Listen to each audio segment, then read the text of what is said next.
So in sections 15.6, we're going to look at step 4, the B cell response. And in this, we're looking at antibody structure and the different classes of antibodies and being able to graph and illustrate the development of the secondary immune response.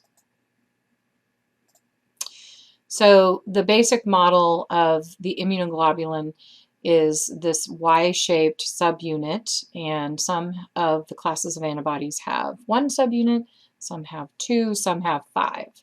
A lot of them just have the one subunit, and they look like a Y with the two heavy chains and two light chains that are held together by these disulfide bridges. And that gives them a little bit of flexibility, kind of a hinge in a way. They call it the hinge region, in fact, so that it can move around and it can more easily bind to the antigen. They have a carbohydrate area where that's binding to the cells, and a complement binding site, which aids in complement activation.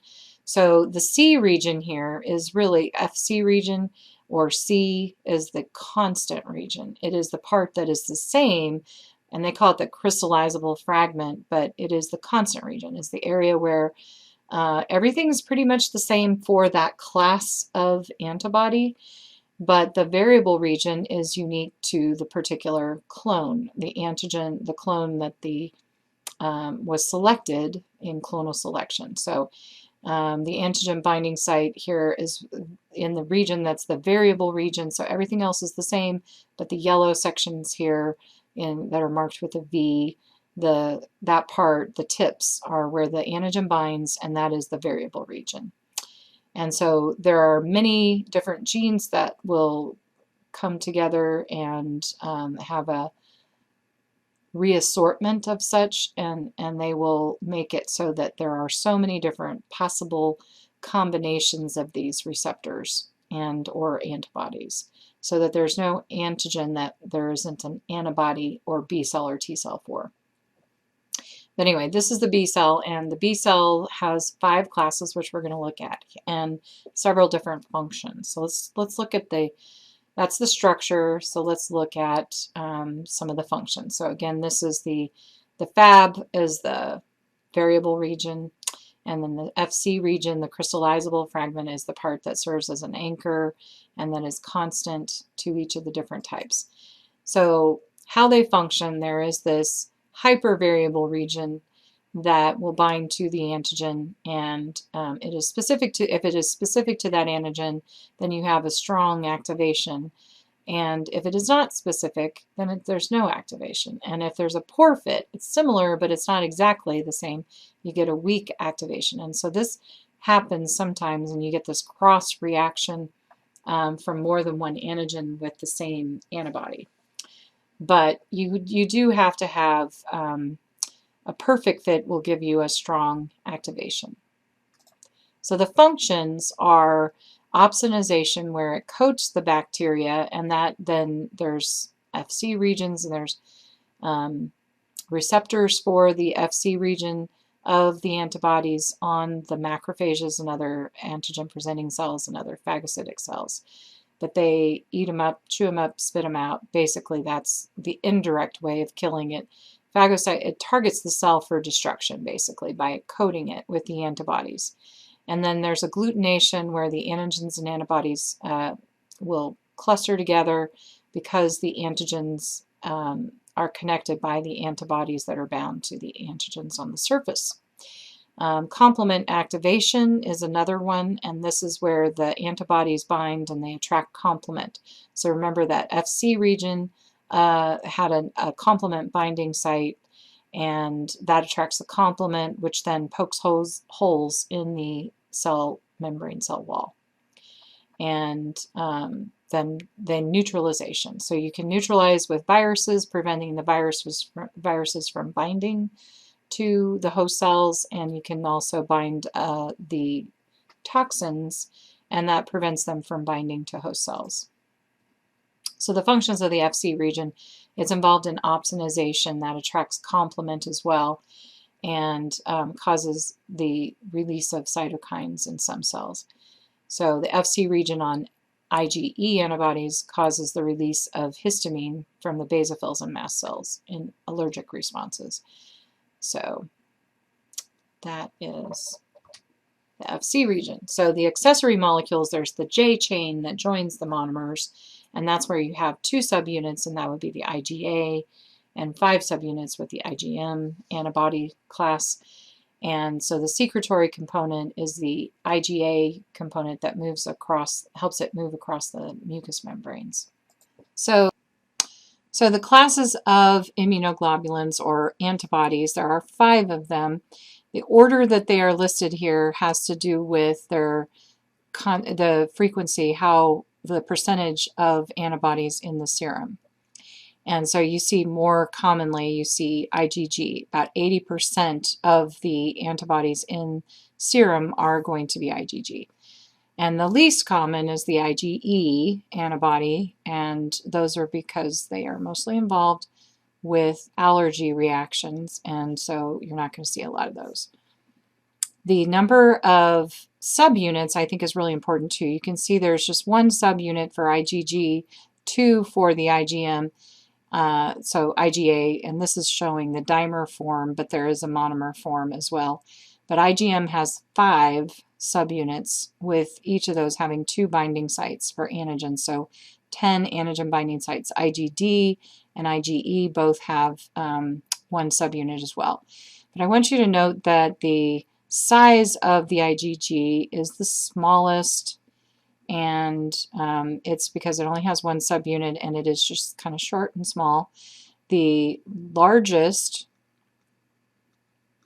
is the IgM, and so I think that's important to note. Which one's the biggest, which one's the smallest, which one has the longest half-life. This is called the memory antibody. The IgG is called the memory antibody because it lasts for the longest period of time in the serum. And because the IgA or IgG is a monomer and it's the smallest, it can cross the placenta. So it can cross the placenta, and its functions. I think you should know these functions of the different antibodies. So long-term immunity, that has to do with the memory. Memory antibodies, they neutralize toxins, opsonize, and fix complement. So those are a few things. So IgG is going to be one that you need to know a lot about. IgA is the secretory antibody. You find these in milk, the colostrum. In the first couple of days after the baby is born, the breast milk provides these antibodies, and it's rich in these IgA antibodies. They're also found in mucous membranes, and so they're secretory and they're found in mucous membranes. The IgM, they're the first to respond to the antigen the first time that it's been encountered. You're going to have these produced first, and they can serve as a B cell receptor. The IgD antibodies are a receptor. That's its main job. That is the main one. That is a receptor. And then allergies are going to have mast cells with IgE antibodies on them. IgE is also found in helminth or worm infections. So you'll see that type of antibody. So it's very uncommon. It's just not as much. It's only 0.002% of the serum. So there probably will be a matching question about the immunoglobulins, about the antibodies, the different types, and so just know some of the main characteristics that I've highlighted here.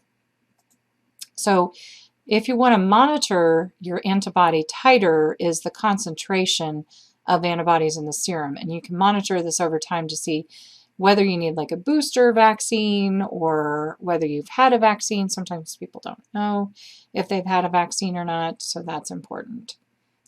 So the primary response is what occurs when you have the first exposure to the antigen. It has a latent period, and that is marked by a lack of antibody production. Antigen is concentrated in the lymphoid tissues, and it's because the B cell and T cell that are made for that particular antigen have not been located, have not been identified. They have to be found, and there's only 2 of them, 1 B cell, 1 T cell in the whole body that is going to respond to this antigen. And so you have to find them, and then they have to get activated, and then they have to produce antibodies. So they have to proliferate and differentiate, and they have to produce the antibodies. So it takes a while. So IgM is the first one that is produced in the primary response, and then IgG. And in the secondary response, this is called the anamnestic response. It is the not, a an in front of a word means opposite or not. So it is the not forgetting. So amnesiac means that you have lost your memory. And so we're saying it's not forgetting. It's the anamnestic response. And so this is the memory response. It's because you have memory cells that you have a much greater and faster, more robust immune response at this time. There is no latent period. So the IgG and the IgM are produced, but the IgG is produced first and then the IgM. So here's a little illustration of that. You can see with the primary response, the first exposure, there's a latent period where there's no antibody being produced. Then IgM and then IgG come into play. And there's this amount of response the first time. But then after some variable period of time, you get a second exposure. And first it's the IgG and then the IgM. And they will stay at pretty high levels here in the serum because of the half-life. And that is a much greater response than the first response, and it's much quicker. So this, just in an application to COVID, when you got your first shot, you didn't have any antibodies, no memory cells for COVID if you had never been exposed before. And so you really didn't have much of a response. Later on, it's maybe kicked in. But when you had your second shot of the two-shot series, like if you had the Moderna or the Pfizer shot, you had this much greater response because you had already produced memory and memory cells, and so you had a much greater response the second time. And as a result of this, you probably had fever and chills for a little while, and then it was over.